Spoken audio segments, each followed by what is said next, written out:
feel then, Beau, at Lords? Yeah, it's pretty special. I've been here a couple of times to watch a few games here and there throughout the years, but to be out in the middle, extra special. And if I get the nod, looking forward to Wednesday. A lot's happened for you in the last 6 months.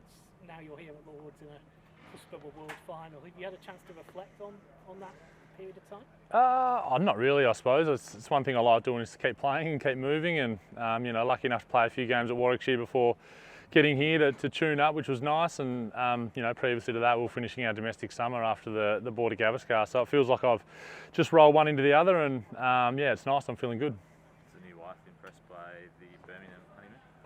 Yeah, she probably would have rathered somewhere a bit more sunny than Birmingham, but I'm sure we'll get away at some point in the next few months after the cricket's done, and take time to celebrate then. How did you feel that sort of prepared you for possible World Test Championship final? Yeah, perfectly. It's always nice to get over here and get amongst the Duke's ball. Obviously, it reacts differently here with the swing and the bounce. So to have 4 games at Warwickshire, 2 at home, 2 away, was nice to expose myself to some different conditions with both bat and ball. So it's I think it's the best prep I could have given myself going into this test. Have you had any indication of selection or anything? No, nothing yet. I'm sure the powers to be will make the decision in due course and let everyone know. So no, just go about my business and keep doing what I'm doing, and hopefully get the chance on Wednesday. Got a sort of first look at the pitch today. Do you feel like those overs that you can provide will be crucial? Yeah, obviously when you go into a game and you've got 3 frontline quicks and a spinner, it's always nice to have a guy, I suppose, who can chop out and potentially get you a wicket or 2 here and keep the big boys fresh for another spell or the second innings. So that's my role on the team, and if they decide to go that way, I'll give my best, and if not, I'm sure there'll be good reasons why. Who do you think will be covering more ground, fielding behind the wicket? You and Cameron Green's. Yeah, if I do get the nod, it's a big cordon there. I could end up at 3rd and him at gully, and we've had a few jokes around the rooms that it could be the biggest cordon we've seen for a while. But it'd be nice to be in there. He's a great catcher. I'm glad he's at gully. I'm not. I'd prefer to stay a bit finer than gully. So 3rd slip's about as wide as I get. But he's been great. He's fantastic, and obviously if he slots back in, he's going to make a huge difference. When you haven't played here, is part of the discussion the camber, the bowling and batting? Yeah, no doubt. It's pretty well renowned, the slope here, and I think the ball reacts differently one end to the other. So trying to pick the brain, I suppose, of the other right-hand batsmen who have played a lot here and how they go about it and whatnot. And everyone's got their own tips to succeed here, I suppose. And I think I'll get a bit more out of them in the next couple of days and see what happens. So you get a chance to get out there and feel your legs on it and do. Yeah, obviously we'll have a bit of training here today and tomorrow, and an optional the day before. So I'll get as much as I can in, and I think even slip catching here one end to the other is going to be a lot different as well. So getting as much time on the ground as I can. With the ball, when you come from Australia to England, what are the key adjustments you have to make? Yesterday, Josh talked about pitching a touch fuller, make sure you keep the stumps in play. Is that one of the big differences?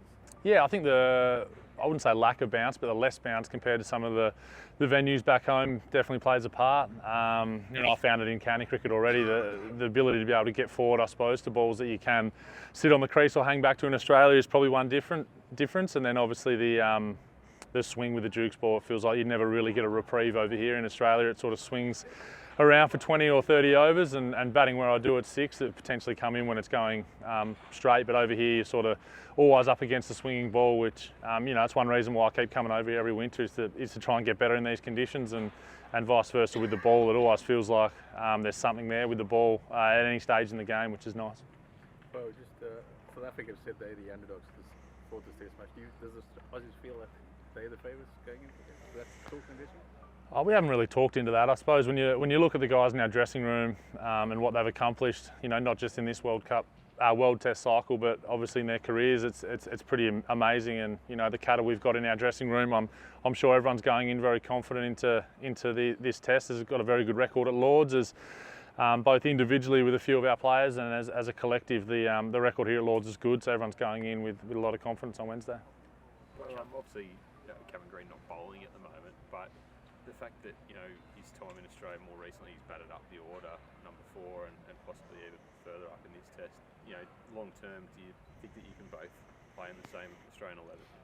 Yeah, hopefully. I don't think he's gone anywhere. For one, he's obviously 25, 26 years old, and one of those guys that comes through where you just know how special he's going to be. You know, bowls quick, he's big, he can catch, and obviously his batting is another thing. So yeah, you know, what happens down the line in 1 or 2 years' time, I'm not sure, and how that top order looks, and what I can do, you know, is keep making runs, I suppose, and keep taking wickets, and keep my name up there in that number 6 position where I feel like I'm best suited. And like we've seen with Cameron, you know, he's so versatile, he can bat anywhere in the top 6. So I'm certainly hoping he can stay at the top of the order somewhere and free up some room down there at number 6. But you know, whatever happens, like I said, I can only do what I do. We've seen you alter your bowling for Sri Lanka. Would you be willing to, you know, go back towards bowling off spin predominantly to potentially keep yourself in the spot with Grant? I probably can't really see a world where that happens, but you know, we've got a West Indies tour coming up and expecting some turning wickets there, and you know, I'm always still working at both. I know I predominantly bowl medium pace now, and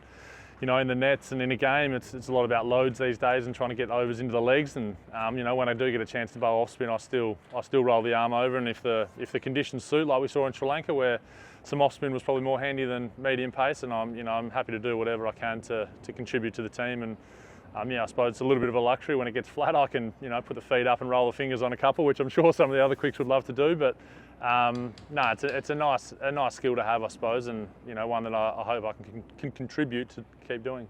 Does it feel a bit more real, you know, being here? You know, you've obviously done a few days training, but out to Beckenham to actually be here at Lords, like, yeah. Yeah, it definitely feels like it's approaching. Obviously, the last few weeks I've been in Birmingham, and then we had a little trip to Scotland, and then training at Beckenham, and you know, rolling in today kind of feels like it's go time.